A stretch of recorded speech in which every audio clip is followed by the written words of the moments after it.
الحمد لله رب العالمين.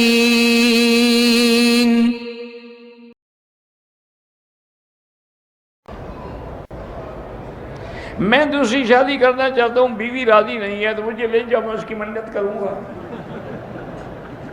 اللہ کے بدلے میں کیا کروں؟ یہاں عجیب بات ہے۔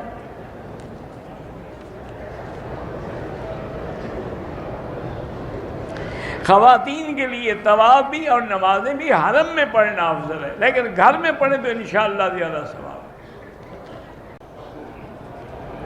اسلام میں قوالی کے ساتھ اگر یعنی ساز بات ہے وہ ناجائز ہے، قوالی میں غلط کلام ہے تو وہ بھی ناجائز ہے، اگر قوالی صرف مدح رسول میں ہے تو وہ جائز ہے۔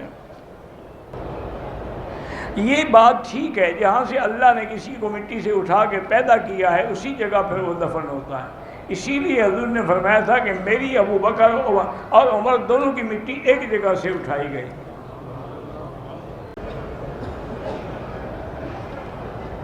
میری بیوی ٹیچر ہے، میں سودا لینا جاتا ہوں تو وہ کہہ دیتی ہے بیٹا یہ لانا، وہ غلطی سے کہہ دیتی ہے تم اس کے بیٹے نہیں ہو، تسلی رکھو۔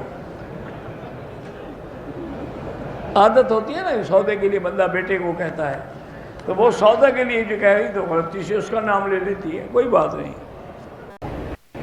میرے کچھ دوست ہیں جو بار بار دھوکہ دیتے ہیں، ان سے دوستی نہ رکھو۔ المجرب لا یجرب، جس کا تجربہ ہو چکا ہو پھر بار بار تجربہ نہ کرو۔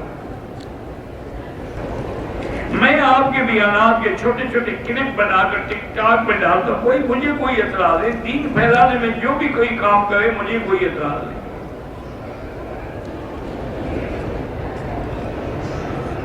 ایک آدمی ہر سال عمرہ بھی کرتا ہے، حج بھی کرتا ہے، بہن بھائی غریب ہے، بہرحال بہن بھائیوں کی بھی مدد کرے، لیکن اللہ نے لبیک لکھا ہے وہ ہر حال میں آئے گا۔ بالکل تقدیر کے فیصلے تو ابھی آسمان اور زمین بھی نہیں بنے تھے کہ اللہ نے کر دیے۔ رمضان میں عورت حیض روکنے کے لیے گولیاں کھا سکتی ہے۔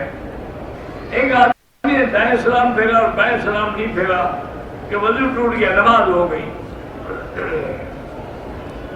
مسجد نبی کے نام پر کسی اور مسجد کو مسجد نبی نہیں کہہ سکتے، وہ تو مسجد خود حضور نے بنائی ہے۔